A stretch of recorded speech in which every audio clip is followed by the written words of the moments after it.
Aqui nesse programa tem uma pergunta fundamental para estabelecer aqui como é que ele anda, que é o seguinte. Quem é o Carlos Eduardo Eboli fora do jogo? Fora da profissão, quem é? Conta pra gente. Cara, uma pessoa absolutamente apaixonada por esporte, por isso eu tô nessa. E no dia a dia eu respiro esporte, adoro futebol, sou um cara muito família, tenho 2 filhos, casado há mais de 20 anos. Mas ela é uma heroína, Cristiana. Mas eu sou muito família e me divido muito com as obrigações profissionais. Quando tenho brechas, eu dou uma desligada mesmo, que tem que fazer isso. Mas são mais de 20 anos conectado nessa loucura que é o jornalismo, que é o rádio, televisão, e acompanhando os esportes, inúmeras coberturas internacionais. Então, mas quando eu posso, eu faço absolutamente nada.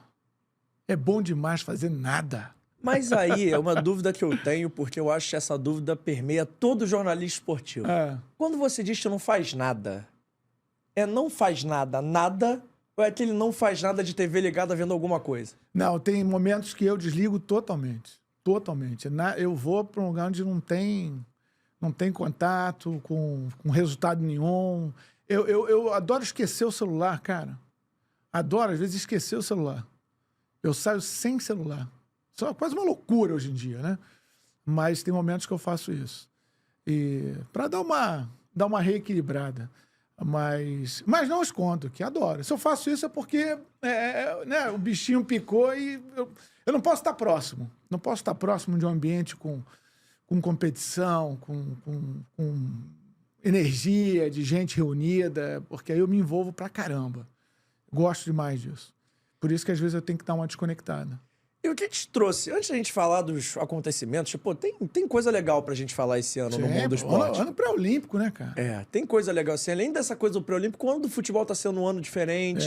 Tá sendo um ano tão habitual, mas assim... Só por causa do Botafogo? Você tá falando que o ano tá sendo diferente? Não, tem o Botafogo, tem o Fluminense, tem o Flamengo que o futebol do Rio tá em uma super evidência, né, cara? O futebol do Rio tá num momento bem especial, né? E podia ter sido mais falando de divisões inferiores se Portuguesa e Volta Redonda não tivessem concedido acesso, né? Cara, o que aconteceu com Volta Redonda, né? Que absurdo. Foi no saldo de gols, né? E você viu o que aconteceu? Que o Wilton expulsou o cara dentro de campo, mas deixou fazer a substituição. Eu nunca vi isso na minha vida. Juiz FIFA, Copa do Mundo. CBF, né? Que momento, né? E a gente falando aqui da bagunça do futebol universitário, né? Mas assim, eu queria entender, porque eu gosto de trazer jornalistas aqui até para fazer essa pergunta, porque como um bom jornalista que sou fofoqueiro. O que trouxe Carlos Eduardo Eboli ao jornalismo? Foi o esporte? Quando você entrou na faculdade, queria fazer outra coisa? Que o pessoal diz que quando entra na faculdade, né, quem quer trabalhar com esporte? Todo mundo levanta a mão. Quando vai vendo a rotina, as dificuldades, as mãos vão abaixando, vão ficando um ou outro. Como é que foi pra você esse processo? Então, cara, eu sempre fui, assim, muito focado nisso. E a minha motivação vem da época de arquibancada. Sempre fui rato do Maracanã, vivia no Maracanã. Mas era aquele que via qualquer jogo? Porque... Não, ia mais no jogo do meu time, né? E ficava ali... muito envolvido pelo ambiente do rádio, principalmente. Numa época que... Eu nasci em 1976, né? Eu comecei a curtir mesmo o ambiente de Maracanã, vamos colocar aí, final da década de 80.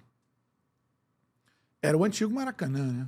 Maracanã com geral, com cadeira azul, né? Você sentava no cimentão mesmo. Quando tinha gol, era aquela chuva, né?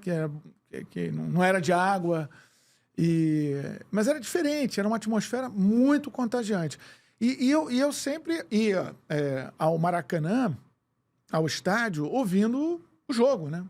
Você via o jogo no estádio e ouvia a transmissão. Sempre fui muito conectado em rádio, sempre. Minhas referências, né? Todas do rádio. Ouvia muito, era mais conectado em Rádio Globo. Depois eu fui trabalhar na Rádio Globo, né? Ouvia muito o Zé Carlos Araújo. Depois de alguns anos, lá estava eu comentando um jogo com o Zé Carlos Araújo. Gerson, Boston Rodrigues e tantos outros grandes nomes do rádio. E aí eu ouvi Gilson Ricardo, trabalhei muitos anos com o Gilson, saudoso e querido Gilson. Ronaldo Castro, e aí não vai falar... Luiz Mendes, o mestre Luiz Mendes, saudoso também, trabalhei junto, fiz transmissão junto com o Luiz Mendes. Então, depois, profissionalmente, eu fui realizando os sonhos que eu alimentava na arquibancada. Pô, tô ouvindo esses caras, né? E eu ouvia e falava assim, um dia eu vou trabalhar ali atrás do gol. Eu adorava o movimento dos pontas, né? Que são os repórteres que ficam atrás do gol. E aí ficava ouvindo, pô, um dia eu vou trabalhar nisso, cara. Vou ficar atrás do gol do Maracanã. Um dia eu vou trabalhar atrás do gol do Maracanã. E isso virou um norte para mim, né? Virou um norte para mim. E do Maracanã, da arquibancada, eu fui parar atrás do gol do Maracanã. Trabalhando na rádio. E no Sistema Globo de Rádio, desde sempre no Sistema Globo de Rádio. Na Rádio CBN, na Rádio Globo. Rapidamente fui colocado numa posição de opinião, o que não era comum, né, na época. Tinha todo um caminho a ser seguido, né, na profissão para você atingir um posto de opinião, né, de apresentação, e confesso comigo que foi tudo muito rápido. E em pouco tempo de Sistema Globo de Rádio eu estava já apresentando e comentando. Eu fiquei pouco tempo fazendo reportagem de campo. Adorava fazer reportagem de campo. Adorava.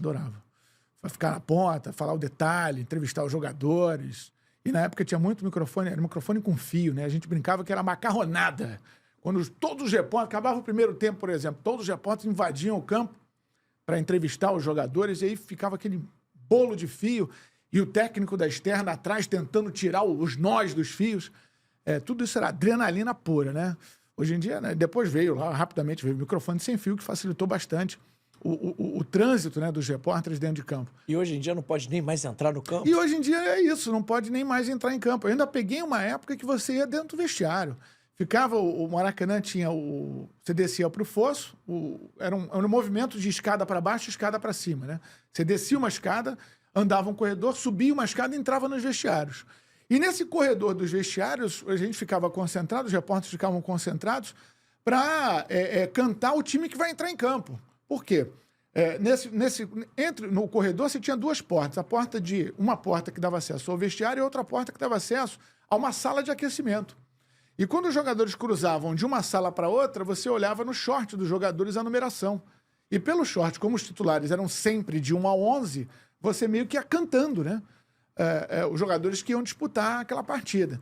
E a gente tinha esse acesso, né, cara? Entrava dentro do vestiário, terminava o jogo, ia no vestiário, entrevistava o jogador dentro da hidromassagem. Não era uma cena muito agradável, de verdade. Mas a gente entrevistava ali e quebrava aquela coisa da privacidade mesmo dos jogadores. Tinha jogador enrolado na toalha. Entrevistei jogador enrolado na toalha. E esse ambiente era até um ambiente muito difícil para as repórteres mulheres, né?